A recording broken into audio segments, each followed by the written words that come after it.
Good morning, everybody. Welcome to my kitchen. This is Kim at Uncensored Food, and today is cold and windy, and I need comfort food for the day. So I'm going to make a coconut sweet potato fish soup that will be served with a nice fresh baguette.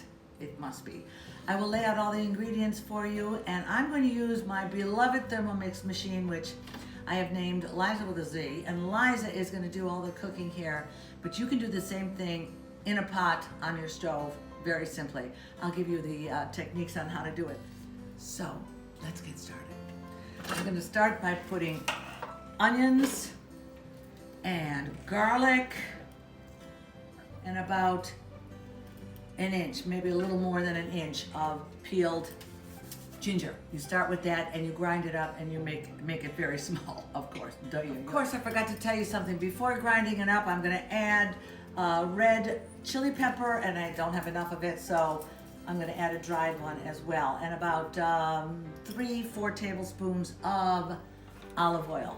So what you're going to do is grind that up to nothing and then saute it for a few minutes. So it took Liza about 3 seconds to grind this down to this. I'm just going to scrape the sides, and then I'm going to saute. Look at how I cleverly chose my jacket today to match. All right. Oh, onion peppers. Yikes. All right, here we go. Now I'm going to saute this for about 5 minutes. Okay, while that was cooking, and it smells glorious in here, I chopped up 2 sweet potatoes. You can use as much or as little as you want, but see this pile here? About that much. I don't know. And now we're going to add 1 can, 13 some odd ounces of coconut milk. Toss that sucker in there. We're going to do about 1.5 cups of plain old water, filtered if you got it, which I got. We're going to add a tablespoon or a teaspoon, a little bit, a splash of fresh lime or lemon juice. Bada boom. We're going to add a tablespoon of vegetable stock. Usually I make my own, however, this stuff is really good. So vegetable stock, get that off in there. Get in there, baby. And then that's good. A tablespoon of red or green curry. This is going to give you a little spicy kick. Everything is delicious. To this, we add these peeled and chopped up sweet potatoes. Put that all in there. You're going to do this on the stovetop, or you're going to call me and I'll get you hooked up with a Thermomix. I don't sell them, but I know who does. And best purchase I ever made. And then Liza with a Z will tell me what to do next. And, dark brown sugar, about 1 ounce. So that's about 2 tablespoons of dark brown sugar. Come on in there, baby. Get in there. Let's see what else. Delicious. Sugar in the morning. A pinch of salt. And so we're going to do it like this. Now I'm just going to put this cover on, and it is going to tell me it's going to cook for 20 minutes, and I'm going to walk away and do something else. So 20 minutes, this is where most of your time comes in the cooking part of this. This is going to do it for me. You got to do it yourself unless you call. Let's go. Okay, while we are waiting for the sweet potatoes to cook, I'm going to take this. I bought cod. Cod is delicious. It's a hard white fish that won't fall apart in a soup. I'm cutting that up in bite-sized pieces and putting it in a pan. Here's the trick. The fish for this cooks very, very quickly.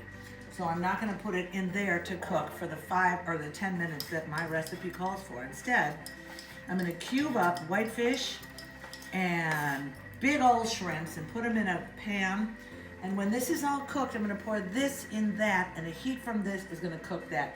It will be about 5 minutes. If you have to turn on the heat, do it, but you won't really have to. So don't overcook your fish. That's key to anything delicious. Here we go. Okay, so here's raw fish in a pan. My sweet potato soup is going to go in this raw, and then it's going to cook itself with just the heat of this. You can use any kind of hard-bodied. You could use put mussels in, put scallops in, put crab or lobster in. Who cares? It's whatever you like. And then the finishing touches before we get to that is spinach and tomatoes. All right, it's been 20 minutes and the sweet potatoes are almost cooked. They're just the tiniest bit undercooked, but that's okay. Oh my God, oh, rock fruit, oh, really good. Oh, hot.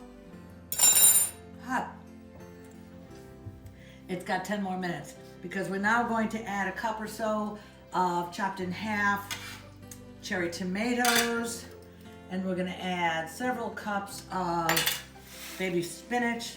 Shove that down in there, blah, blah, blue. Get in there, baby. First time I made this, the recipe called for only 1.5 ounces of spinach. It's not enough. Couple cups, put it in there. You know how it builds. Did I spill? Shockingly, no. Top goes back on, and it's gonna cook for another 10 minutes, and then it's ready to serve. Oh my God, I'm not gonna put the fish in, and there we go, turn that. I'll see you in 10. Here. All right, it's been an additional 10 minutes. The soup is done. Look at that gorgeous thing. Here, I'll show you. Now, you pour that on top of the raw fish in your pan and let it sit there, because the heat from the soup is gonna cook this fish. You don't have to do a heck of a lot. So we'll come back in just a few minutes. Great news, everybody. The heat from this soup cooked the fish perfectly, so it's not rubbery and hard and stiff and gross. Look at that, it's glorious. I'm not gonna lift up this pan to show you because you know how I fuck that up constantly. But anyway, the shrimp, look at this, for example. Yikes, perfect. Not rubbery and hard, just perfectly cooked. If I forgot to mention this recently, never buy pre-cooked shrimp, ever, ever, ever, because that's hard and rubbery and gross. But buy raw, where's the opening? Oh. Buy it raw and frozen and or fresh, whatever, and you will have a perfect outcome every single time. This is Kim at Uncensored Food. Go to my website, go to YouTube, look me up, watch all the videos. We have a lot of good stuff out there. Thanks for playing with me, kids. Bon appetit.